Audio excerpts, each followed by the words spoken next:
Good evening. We are back with another installment of Clarey Talk, Season 1, Episode 9. I am here with my special guest today, 2800 Low.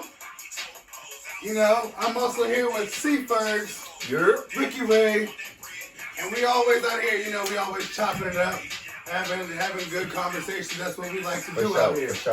Now, for the first segment, you know, I usually do, it's called The Good News. And today is no different. I wanted to talk about a special story about these two boys who made an ingenious Christmas, the anchor ornament. And these little boys made $250,000 this year, 2020, off of this anchor ornament that they made because their dog, they were hanging the tree with their parents, and the dog knocked the ornament off the tree and broke it, and it was like a family heirloom. They were like, you know what? How can we figure out a way for your ornaments to stop falling off the tree? Boom! Made this anchor ornament. They tested it out at a school project, and it became like well known. The QVC network got a hold of it, and they ended up making $5,000 in the first 6 hours of it being posted. 5 stacks. Like literally, like that's incredible. Like these ingenious little boys, like Ian and Mikkel. Kilo, what can you tell me? How do you feel about that? I feel like, man, that's just a strive and a passion that you can never ever duplicate. I feel like when you have something that you were like, all right, we're gonna do this, and y'all really do it, and it shows in that type of, either if it's fun, or it's attention, anything, you know you're doing something good in general. Now, these little kids came up with a very, very simple idea that can change and revolutionize a lot of different things. At a young age. At young age. Right. This is not Crazy, something that could just 12 years old. You know, a couple people do.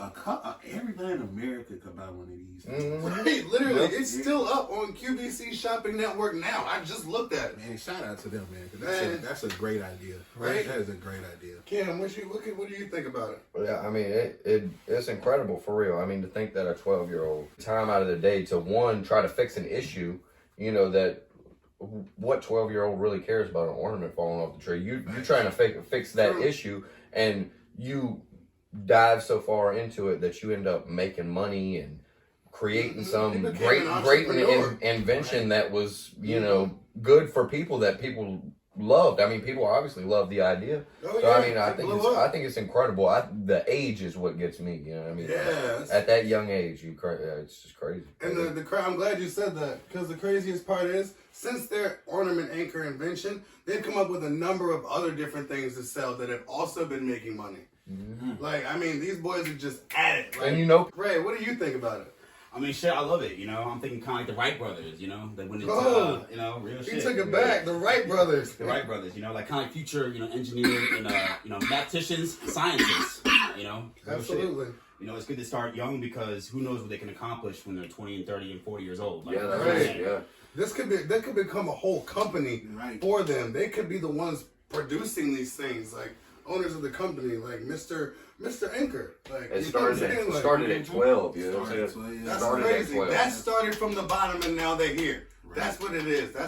So like I said, that was just part of the good news. I mean, I thought that was amazing. Like, it is. I haven't heard a story like that all year long, and these little boys been getting it in. So mucho respect to them. I might even have to get me some anchor ornaments for real next year for Christmas. Like, I got some ornaments that I don't want broken. All right, so we're gonna move on to the second segment. Now, this is what I like to call the guts. And Kilo, thank you for being he's my special guest, but he's also the first special guest artist I've had on the show. For that, I wanted to talk to you, the first topic, about motivation. What keeps this going for you? Because it's hard doing this. It's hard doing stuff like this, but what keeps you, the fire burning, just, you know, you motivated? Well, with the whole music shit, motivation really is, I just really love to do it. If the money coming in, that would be cool. I would love it. Right. But it's more on, this is just something I love to do. Right. As y'all know me, I'm a goofy motherfucker. I say goofy, weird shit. Right. And motherfuckers laugh at this shit. I don't get why I don't think I tell jokes, but the shit goes. And the actual story, how like I started doing music, like 5th grade. I started doing, like, you know, you start doing writing, like you have to do the whole paragraphs and shit. We had this contest in class who can make the scariest story. And I made a story. I ended up winning. My teachers just kept saying I was a very descriptive writer. Kept going with that one, reading more into books. Learned about poetry. Yeah, it's poetry. You know, just something to clear your head when you're going through a whole bunch of shit. You know, as a young kid, middle school, you know, you're going to go through shit. But Absolutely. Trying to fit in and all that shit. Absolutely. Trying to figure out where you belong exactly.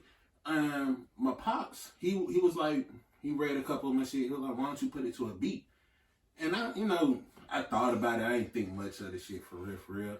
Then once I started getting a little older, I started, getting into self-medication with cannabis and everything. My cousins, started pointing out, cuz, you can talk a little bit more, like you a little bit more open. Vocal. When you rap. Got the gift of gab. Exactly. Mm-hmm. So, they was like, better try it to a beat.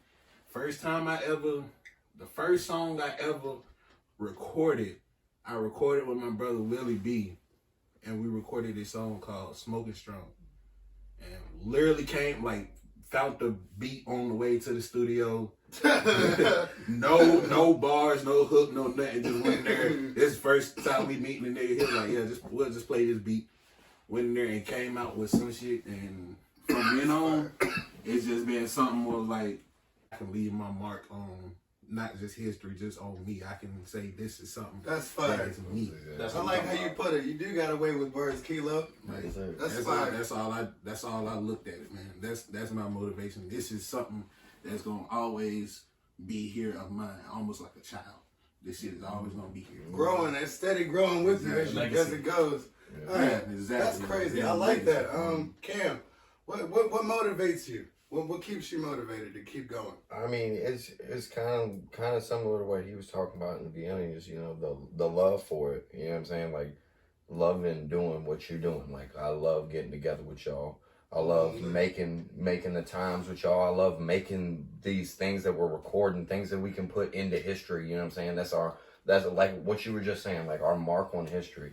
And I mean, not only that, you know what I'm saying? I love entertaining people, you know what I'm saying? I love being out there entertaining people, and one person that laughs or loves or likes any of our shit, you know what I'm saying? We did something different. You know what I'm saying? We took some time out of their day and made somebody happy. Absolutely. I like that a whole lot. Ray, what can you tell me about motivation? I mean, shit, motivation, the fire within, y'all. The fire within, that keeps y'all going, You always got to find something that you love to keep you motivated, real shit. Like, I mean, like what keeps me motivated is like I said, kind of going with what y'all saying, like leaving a legacy and, just being there for my son. That's real shit. That's fire. And it's like one thing that people don't understand is like you gotta leave a legacy for yourself, like they said, because don't be that person when you old as hell and all you did with your life was pay bills, go to work, come home, entertain yourself, and then go to bed and do it all over again. Fact. Leave your own legacy for yourself, so when you leave this earth, like a lot of people won't understand that. They won't. A lot of people won't understand that. Real shit. It's alright. They'll figure it out. They will in due time. Just leave a legacy for yourself. Do it for you, nobody else. Do it for you and nobody else. I like that very well. All right, so another thing I want to talk about is fruits of my labor, because now what people think, what you might think I mean by fruits of my labor is what I'm seeing, like maybe like an amount or like a revenue that I'm seeing from this, but that's not why I'm doing this. Why I'm doing this because I enjoy doing this. That's the fruits of my labor, is me enjoying doing this. Right. Like, I don't even get paid for it now, and I'm still doing it because I enjoy it. Mm-hmm. Now, if I got paid for it, that would be amazing. Like that I mean, you have to work really hard at it. You have to be bad at it sometimes. Sometimes you're really, really good at it. But the thing is, at the end of the day, you have to see something worth doing all of this for. Right. And you have to decide what that is, whether that's a value, an amount, or whether you're just doing it. Facts. Well, Kilo, I want to start with you. The fruits of your labor. Like, what have you been working to? What are you planning to see from this? Well, like I said before, and like you were saying, it's not just about money.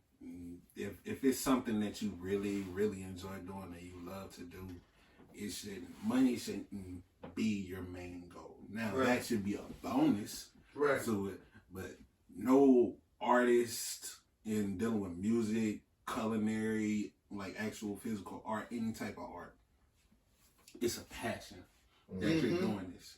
Even if you're from building houses to selling cars, the job that you do should be a passion. You shouldn't have to be like, oh, I don't want to have to go to work. That should be something.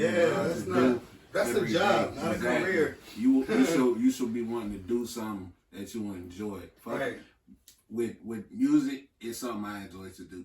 I love it. I love hearing beats. When I hear other people's songs, I still listen to the beats, break down their music, how they did this.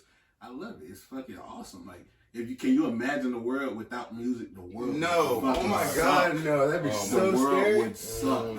I can't, because I don't even watch fucking TV like that. So without music. Exactly. Fruits of my labor, man, it's just like you said, leaving a mark, leaving something that if I'm gone, hey, this is here. It's here. So if anybody was like, well, what was Kilo like? You can listen. I'm like, saying. oh, this nigga, he got the smoke songs. He got the song where he talking about smoking a blunt with a penguin on the glacier.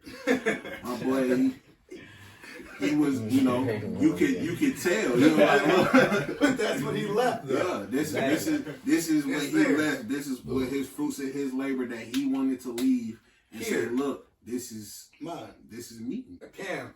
Kind of like going off of what he says, like you want to have a passion for what you have to do every day to make your bread, because you need your bread to live. You know what I'm saying? Absolutely. So what you do to get that bread is something that you need to, or you should want to enjoy, because that's what you're doing a majority of your time. You know what I mean? And I feel like a lot of people just, and it's kind of going off of what Ray was saying, is getting caught up in that lifestyle, that, you know what I'm saying, that 9-to-5 lifestyle, and just getting stuck in a way. Just getting stuck in a way, and like that's what you have to do, is pay your bills and do this. Like no, bro. Like so many other things. That's what I'm saying. There's so many ways. So many other things. There's so much time. So I mean, like that's what I'm saying. The fruits of your life, like what you're gonna get out of that. Like that's what I want to get out of it. It's like, you know what I'm saying. Not only being something that I enjoy doing, but it's like, you know what I'm saying. It's branching off and trying to be. You know what I'm saying? Doing something different, because you know that it's possible. And you can do something different and making money doing something that you like thoroughly enjoy. Love doing. Yeah. Ray. Of our labor, I guess there's two forms. I guess if you ask me, there's one where I guess you have to do it, to survive. Fruits of our labor. You have to go to work, get this bread to keep a roof over your head. But don't get like too busy caught up in that. I mean, you still got to do that, but don't forget what you want to do. Kind of like what these fellas were saying. I mean, when you die, they're not gonna be like, oh yeah, well he was a good worker at McDonald's. Right. No, they're not gonna remember you for that. They're not gonna, they're gonna. That's post, why no one will remember your name. Real shit. Like they're not gonna remember you for that. They're not gonna remember you. But they will remember a motherfucker who loved to paint and he painted his ass off every day. Exactly. Even if he didn't have a clean car, a nice house, he had struggled a little bit. Guess what? He was happy making those paintings. Exactly. Put your everything into something. Yeah. And not just paying bills. Don't just put it pour your everything, like pouring a drink. Pour your everything into everything you do, and you'll literally live a whole lot better life. Because it's hard sometimes doing it. It's hard myself doing it. Like I struggle to do it myself, and some days it's easier, and some days it's harder. But like I said, now I'm learning and trying to do that, and that's the fruits of my labor. That's this. This is the fruits of my labor. This is why I wanted to talk about this, because this is the fruits of my labor right here. Y'all are looking at it. That's why, and I'm so glad I got to enjoy it with these gentlemen right here. Kilo, I appreciate you. That was awesome. That's exactly what I wanted to do today.